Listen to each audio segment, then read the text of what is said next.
अस्सलाम वालेकुम YouTube family, कैसे हैं आप सब लोग। उम्मीद है आप सब ठीक होंगे। अल्लाह पाक आप सबको अपने हिफ्ज़ ईमान में रखें। चलिए आज के व्लॉग को करते हैं स्टार्ट। और ये सुबह का टाइम है, 10 बजे का टाइम।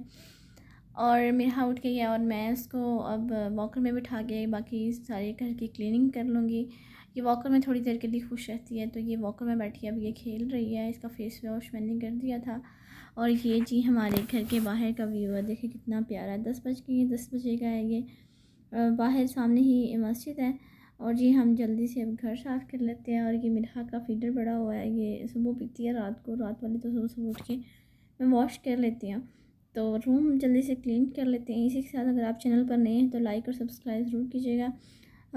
एंड कमेंट बॉक्स में बताइएगा कि आपको कैसी वीडियोस अच्छी लगती हैं, तो मैं वैसे ही आप लोगों के साथ शेयर किया करूँगी। तो ये जो है ना, ये नेट साइड पर लगी हुई है, ये बच्चों के लिए बेसिकली, ये बच्चों की प्रोटेक्शन के लिए होती है। बच्चे गिरते नहीं हैं। एक साइड पे चलो हम बैठे होते हैं, दूसरे साइड पे बच्चा खेल रहा हो तो आपको टेंशन नहीं होती कि बच्चा गिर जाएगा। तो यहाँ मैं घर सारा क्लीन कर लूँगी जब तक कि मेरा हाथ खेल रही है। तो ना सुबह सुबह उठते ही पहले मैं ये सिनेमन वाटर पीती हूँ। तो ये ना वेट लॉस के लिए बहुत बहुत अच्छा होता है, क्योंकि आजकल मैं वेट लॉस कर रही हूँ। तो ये जो रैक है ना, तो ये जो रैक है ना, ये रैक हमें ना साथ वाले नेबर्स ने दी थी। और मेरा फर्स्ट टाइम उनके घर गई थी, तो वो इंडियंस हैं, उन्होंने दी थी। ये शॉवर रैक होती है, हमने लेनी थी लेकिन अभी तक ली नहीं थी, उन्होंने दे दी तो फिर हमें लेने की ज़रूरत नहीं पड़ी। शायद उन लोगों ने सुन लिया था कि हमें ये वाली चीज़ें चाहिए। तो जी यहाँ बेडशीट मैंने वॉश की थी, तो उन सबको मैं तय लगा के रख लेती हूँ। और मेरा भी पास आ गई थी दूसरे रूम में। अब ये माशाल्लाह से अच्छा चला लेती है वॉक करना, एक रूम से दूसरे रूम में चली जाती है। हमारे घर में सिर्फ दो ही रूम है, एक लिविंग रूम और एक बेडरूम। यहाँ पर ना घर बहुत छोटे से होते हैं, तो आपको सारा कुछ वहीं पे एडजस्ट करना पड़ता है। तो ना सुबह सुबह उठ के पहले मैं अपना वज़न चेक करती हूँ। मेरा वज़न दोबारा से वापस आ गया, 57 की लाइन में चला गया था। लेकिन मैंने बाहर से कुछ खाया पिया, तो मैंने दोबारा अपना वज़न चेक किया जी, वो ज़्यादा ही था, 58.30 था। चलो खैर कोई बात नहीं, ऊपर नीचे जाता ही रहता है। तो ये मेरा का एक फीडर था और ये एक कप था जिसमें मैं सिनेमन डाल के रखती हूँ।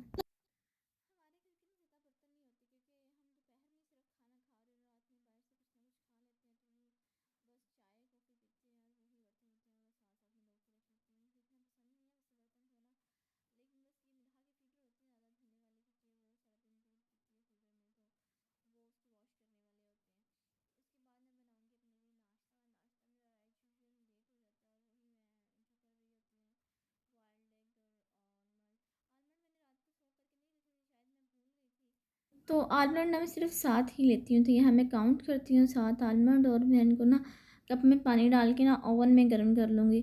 क्योंकि रात को मैंने सोक नहीं किए थे, तो ओवन में ये जल्दी से इसका छिलका उतर जाएगा। छिलका उतार कर खानी चाहिए तो फिर ना वो आलमंड की अब्जॉर्प्शन ज़्यादा अच्छी हो जाती है। तो मैं 7 ही आलमंड लेती हूँ। और उसके बाद मैंने मिठा के लिए दूध गर्म करना रखा था, और ये अपने लिए अंडे बॉयल करने रखे थे। और मैंने अपना नाश्ता किया। तो ये ना मैं कल मैक्स से लेके, मेरे सारे ट्राउज़र शर्ट्स ना रफ़ हो गए थे। तो ये मैंने मैक्स से कल बाय किया था, और मैं ये आप लोगों को भी दिखा रही हूँ। घर में पहनने के लिए ना ये बिल्कुल सही होते हैं, कंफर्टेबल फुल स्लीव्स वाले, कि हर वक्त आप शलवार कमीज़ में और वो नहीं, उसमें घूम नहीं सकते। तो मैं बड़ी इजी होती हूँ इन कपड़ों में। तो उसके बाद जी मैं रूम नीट कर लूँगी। ये लिविंग रूम में ना कारपेट पे मेरा सारा दिन खेलती रहती है, जिसके सारे टॉयज़ बिखरे होते हैं। तो ये मैं सारी इकट्ठी कर लूँगी, क्योंकि उसके बाद मुझे कारपेट साफ़ करना है, सफाई करनी है। मेरे हाथ सो रही थी जी। ये किचन, उसके बाद किचन में आ गई, और किचन के स्टोव मैं रोज़ ही साफ़ करती हूँ, साथ साथ साफ़ कर लेती हूँ। और ये ना स्टोव क्लीनर है लिक्विड, तो इसके साथ स्प्रे करके ना, तो वो ब्रश के साथ मैं इसको अच्छे से नीट कर लूँगी। तो पहले ना हमारे घर में कॉकरोच बहुत सारे हुआ करते, शायद वो इतना मैं क्लीनिंग का ख्याल नहीं रखती थी। यहाँ पर कॉकरोच होते हैं, लेकिन अल्लाह का शुक्र है अब हमारे घर में नहीं है। मेरे हस्बैंड ना वो एक पाउडर सा लेके आए थे, वो डाला, और उसके बाद कॉकरोच हमारे घर में बिल्कुल आने ख़त्म हो गए। अब मैं सफाई का भी बहुत ख्याल रखती हूँ। स्टोव पे बिल्कुल कुछ गिरने नहीं देती, गिरे तो फ़ौरन से साफ़ करती हूँ। ओवन को भी क्लीन रखती हूँ। इसी वजह से ना अब कॉकरोच बिल्कुल भी नहीं है। पहले कभी वॉशरूम में नज़र आ रहे होते थे, कभी किचन में नज़र आ रहे होते थे। अब अल्लाह का शुक्र है अब बिल्कुल एक भी नहीं देखने को मिलता। और एक बार ना हमने पेस्ट कंट्रोल वाला को बुलाया, उन्होंने एक जेल सी लगाई थी दीवारों पर और किचन में। पता नहीं उसके बाद तो और आ गए गए तो बिल्कुल भी नहीं।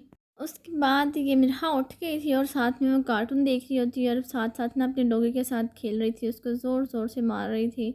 तो इसकी मालिश करनी होती है ना, तो मैं बहुत तंग होती हूँ, क्योंकि ये बार बार सारे टॉयस उठाने की कोशिश कर रही थी, फिर सारे मैंने इसी के पास ही रख दिए। तो रोज़ मैं इसकी मालिश करती हूँ। इससे ना ये आराम से सोई रहती है, और बच्चे को सुकून भी मिलता है। जो बच्चे को थकान हुई होती है ना, तो वो थकान, उसकी सारा दिन बच्चे खेलते कूदते हैं, तो उनकी थकान भी दूर हो जाती है। मालिश करना ना बहुत ही मुश्किल काम है। देखें, बार बार उठ रही थी और अपने टॉयस पकड़ रही थी, फिर मैंने इसके सामने सारे रख दिए और उसको बिठा दिया। ये टिक की मालिश नहीं करवाती, जब छोटी होती थी ना तो आराम से करवा लिया करती थी, हिलती जुलती नहीं थी। लेकिन जब से ये बड़ी हुई है ना, तब से ये टिक के बिल्कुल नहीं बैठती। तो इसको मैंने इसकी शावर रैक पे बिठाया, और ना ये डर गई थी, तो ये देख रही थी कि मैं किस पर लेटी हुई हूँ। तो इसके बाद इसको तैयार कर लूँगी। इसको मैंने कपड़े निकाले थे, और जब इसको कपड़े पहनाने होते हैं ना, तब इसको इसका लोशन और इसका वो सेंट और सारा पाउडर, इसको वो मुंह में डालना सारा कुछ याद आ जाता है। इतना मुश्किल होता है ना इसको कपड़े पहनाना। फिर इसके बाबा आ गए, तो हमारी लेफ़्ट ओवर गोभी पड़ी हुई थी, गोभी का सालन। तो मैंने सोचा चलो उसका पराठा बना लेती हूँ। इसके बाबा कहते हैं हाँ मुझे ना पराठा बना दो, मेरा खाने का दिल कर रहा है। तो मैंने गोभी में जस्ट वो ग्रीन स्प्रिंग अनियन डाले, ब्लैक पेपर और सॉल्ट और वो रेड चिली फ्लेक्स डाली, और मैंने ना उनके बाबा के लिए मैंने पराठा बना दिया। क्योंकि सालन को ज़ाया क्यों करना, यहाँ हम सिर्फ 2 ही लोग होते हैं, ज़्यादा बन भी जाए ना तो आपने खुद ही खाना है और खुद ही ख़त्म करना है, किसी को आप यहाँ पर दे ही नहीं सकते हैं। तो मैं चीज़ बिल्कुल ज़ाया नहीं करती। तो मैंने ना इसके पापा को पराठा बना दिया, और अपने लिए मैंने ना खुश्क रोटी बना ली, क्योंकि मैं नहीं खाती पराठा वगैरह। दिल तो मेरा भी करता है खाने का, लेकिन क्या करें, वो अपने पहले वाले कपड़ों में फ़िट भी आना है, तो इसलिए मैं पराठा वगैरह नहीं खाती। हाँ, जब मैं घर जाएंगे ना पाकिस्तान, तो तब वहाँ जाके मैं पराठा खा रही होती हूँ, कि सब खा रहे होते हैं ना, माहौल एक बना होता है सारे सुबह सुबह डाइनिंग टेबल पे, तो तब वहाँ पर मैं भी खा लेती हूँ, क्योंकि अच्छा लगता है। तो मेरे पराठे का इग्नोर कीजिएगा, कोई ज़्यादा गोल नहीं है, लेकिन काफ़ी हद तक बेहतर हो गया। मुझे स्टफिंग वाले पराठा नहीं बनाने आते, ना वो मुझे बनाना आता है आलू वाला, और ना मुझे गोभी वाला। इस बार मैं घर जाऊँगी ना, तो मैंने सीख कर आने की स्टफ़िंग वाली। मेरे से पता नहीं पेड़ा बड़ा छोटा हो जाता है, और स्टफ़िंग जब मैं करती हूँ और बाद में इसको पराठे को बाइंड करती हूँ ना, वो जो स्टफ़िंग होती है ना, एज तक नहीं आ रही होती, इसके किनारों तक तो बिल्कुल नहीं आ रही होती। तो मैं हर बार ट्राई करती हूँ, लेकिन ये देखें जी, मेरा पराठा जो टूट गया, लेकिन मज़े का बना था, क्योंकि मैंने इसमें स्पाइसी ज़्यादा डाले थे। मैं डालती नहीं हूँ, लेकिन इस बार मेरे हस्बैंड कहते ज़रा ना इसमें थोड़े स्पाइसी ज़्यादा डालना, गोभी में स्पाइसीस कम थे। तो मैं अपने लिए अब खुश्क रोटी बना लूँगी। तो रोटी मैं अपने लिए ना छोटी बनाती हूँ, लेकिन इसलिए मुझे भूख लगी थी, तो मैंने थोड़ी बड़ी बना ली। हाथ से जितनी मेरी रोटी होती है जो मैं खाती हूँ, वरना नॉर्मली अगर रोटी हो तो मैं उसका आधा कर लेती हूँ, आधी रोटी मैं खाती हूँ। तो ये सालन पड़ा हुआ था, मैं उसी के साथ खा लूँगी। अपने हस्बैंड के लिए मैंने पराठा बना दिया, और वो खा लेंगे। तो इसी के साथ अगर आप चैनल पर नए हैं तो लाइक और सब्सक्राइब ज़रूर कीजिए, और कमेंट बॉक्स में बताइएगा कि इसकी स्टफिंग में एंड तक कैसे लेके जाऊँ। मुझे समझ नहीं आती, जब मैं इसको यूँ रोल आउट कर रही होती ना, वो जो स्टफिंग है ना, वो पता नहीं एंड तक पहुंचती नहीं है, जो मेरा पराठा, जिसकी वजह से सही नहीं बनता, मज़ा नहीं आता उसको खाने का। तो इसलिए मैं बोतल इसकी मैंने वॉश की पानी वाली, और पानी गर्म करना रख दिया।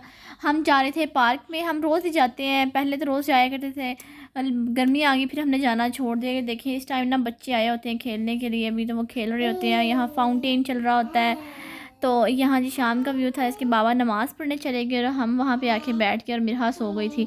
तो मैं डक की तरफ गई, और वो ना यहाँ पे इतनी सारी थी, है ना, डक को पता चल गया था मेरी फ़ोटो और वीडियो बन रही है, तो वो आराम से सीधी होकर खड़ी हो गई। तो उसके बाद हम कारफर गए, थोड़ी सब्जियाँ लेनी थी, और यहाँ जी हेलोवीन की तैयारियाँ हो रही हैं। पता नहीं ये क्या होता है, मुझे खुद नहीं पता। आप ना वीडियो देखते हैं, लाइक और सब्सक्राइब नहीं करते, वो भी कर दिया करें। कुछ नहीं होगा, दुनिया इधर की उधर नहीं हो जाएगी अगर आप कर देंगे तो। ये वेजिटेबल्स पाई की थी, इनको मैं फ्रिज में रख दूँगी, कल इनको वॉश करके रखूँगी। चलिए आज का व्लॉग करते हैं एंड, लाइक एंड सब्सक्राइब ज़रूर कीजिएगा। अल्लाह हाफिज़।